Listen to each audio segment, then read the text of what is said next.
इस भाग में हम जानने वाले हैं साउथ ब्रिज और नॉर्थ ब्रिज के बारे में, और इसके लिए मैंने यहाँ पे दो मदरबोर्ड रखे हैं ताकि आप अच्छे से समझ जाएं। आप ये जो पूरा स्ट्रक्चर है ये पिछली वीडियो में हम समझ ही चुके हैं, लेकिन इसके अलावा भी एक चीज़ और होती है। जैसे कि मैंने आपको बताया कि आपके बोर्ड में प्रोसेसिंग का जितना काम है वो सीपीयू की जिम्मेदारी होती है, लेकिन सीपीयू भी सारी जिम्मेदारी आपके मदरबोर्ड की नहीं उठा सकता। उस तक भी जानकारी पहुँचाने के लिए अलग अलग चीज़ें आपके बोर्ड में लगी रहती हैं। नए बोर्ड में और पुराने बोर्ड में क्या अंतर है कि नए बोर्ड में आपको नॉर्थ ब्रिज नहीं दिखाई देगा, केवल ये जो चिप है ये साउथ ब्रिज है और ये आपको दिखेगी।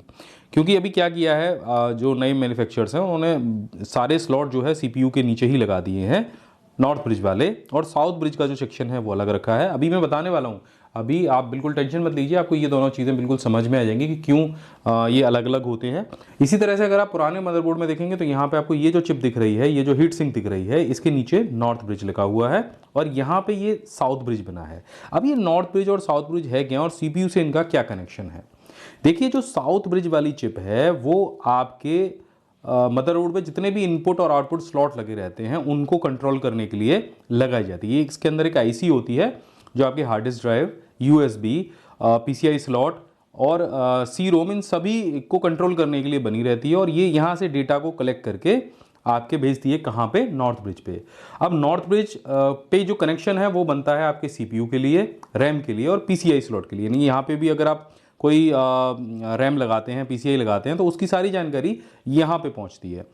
तो इसका मतलब ये है कि ये जो कनेक्ट करता है ये आपके सारे इनपुट आउटपुट डिवाइसेस को कनेक्ट करता है, हार्ड डिस्क से डेटा लेता है, आपके यूएसबी से डेटा लेता है। यूएसबी स्लॉट जब आप इनपुट करते हैं सीपीयू के अंदर तो ये सभी से डेटा कलेक्ट करता है और कलेक्ट करने के बाद भेजता है इसको।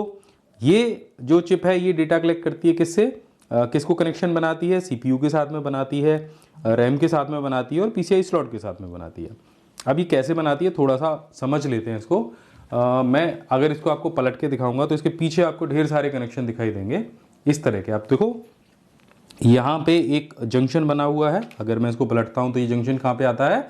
आपके नॉर्थ ब्रिज में। आप अगर इसको देखेंगे तो सारे जितनी भी वायरिंग है, जितनी भी प्रिंटेड वायरिंग है वो यहाँ पे कनेक्ट हो रही है। यहाँ पे एक जंक्शन बना हुआ है और सेकेंड जंक्शन अगर हम बात करें इस तरह से पलट के, तो सेकंड जो जंक्शन है वो कहाँ पे बना हुआ है? वो यहाँ पे बना हुआ। आप देखेंगे सारे प्रिंटेड वायरिंग जो भी डेटा है, जैसे ये वाली स्लॉट से डेटा लेना है, ये वाली स्लॉट से डेटा लेना है, तो पहले वायरिंग यहाँ पे आएगी, उसके बाद सारे कनेक्शंस यहाँ पे जाएंगे और यहाँ से जो सारी इन्फॉर्मेशन है वो कहाँ पहुँचेगी? आपके सीपीयू के पास में। अब सीपीयू इन सबको कैलकुलेट करके तब आगे उस जानकारी को बढ़ाएगा। तो ये तो हो गई चिप्स के बारे में जानकारी कि ये यहाँ से डेटा कलेक्ट करती हैं और सीपीयू के पास में ले जाती हैं। अब इनके ख़राब होने से क्या दिक्कत हो सकती है?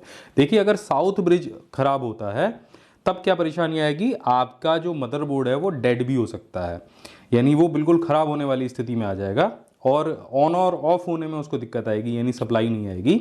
हो सकता है कि हार्ड डिस्क को भी डिटेक्ट ना करे। अगर ये ब्रिज खराब होता है, ये चिप खराब होती है, तो आपका मदरबोर्ड हो सकता है कि हार्ड डिस्क भी डिटेक्ट ना करे, उसको पता ही ना हो कि हार्ड डिस्क है भी या नहीं भी।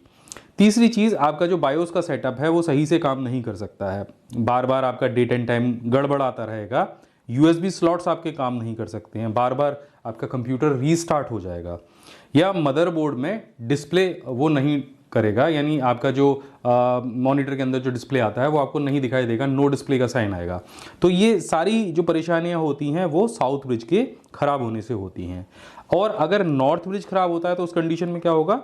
उस कंडीशन में जो रैम आपकी लगी हुई है उससे जो डेटा है वो आपके सीपीयू तक नहीं पहुंचेगा, और यहाँ पर भी मदरबोर्ड आपको नो डिस्प्ले दिखा सकता है। आपके मॉनिटर पे एक नो डिस्प्ले का साइन आएगा, वो आपको दिख सकता है। यहाँ पे ये भी हो सकता है कि वो आपकी रैम को ही सेंस ना करे, रैम का ही पता ना लगे कि आपके मदरबोर्ड में कोई रैम लगी है या नहीं लगी है। मॉनिटर पे कुछ डिस्टर्बेंस आपको यहाँ पे दिख सकता है अगर ये चिप खराब हो जाती है तो, और ग्राफिक्स के साथ में भी प्रॉब्लम हो सकती है, क्योंकि मैंने आपको बताया ना ये पीसीआई को भी कनेक्ट करके रखती है। तो ये सारी समस्याएं आपकी हो सकती हैं अगर आपका नॉर्थ ब्रिज या साउथ ब्रिज में से कोई भी एक कनेक्शन ठीक से काम नहीं करता है तो। और अगर मैं बात करूं कि नए वाले मदरबोर्ड की, तो नए मदरबोर्ड में भी आप देखेंगे कि जो सारे कनेक्शंस हैं वो CPU तक आ रहे हैं, यानी ये CPU जो है वो नॉर्थ ब्रिज का काम कर रहा है और साउथ ब्रिज का काम जो आपकी ये वाली IC है वो ये कर रही है। इसके अंदर भी सारे कनेक्शन यहाँ से होते हुए यहाँ तक जा रहे हैं। तो ये नई टेक्नोलॉजी है और ये जो टेक्नोलॉजी है ये पुरानी है। पुराने समय में ये दोनों चिप अलग अलग होती थी, उसके बाद में डेटा CPU तक जाता था, जबकि नई टेक्नोलॉजी में क्या होता है कि यहाँ पे एक चिप यहाँ पे लगी होती है और सीधा जो डेटा है वो CPU तक जाता है।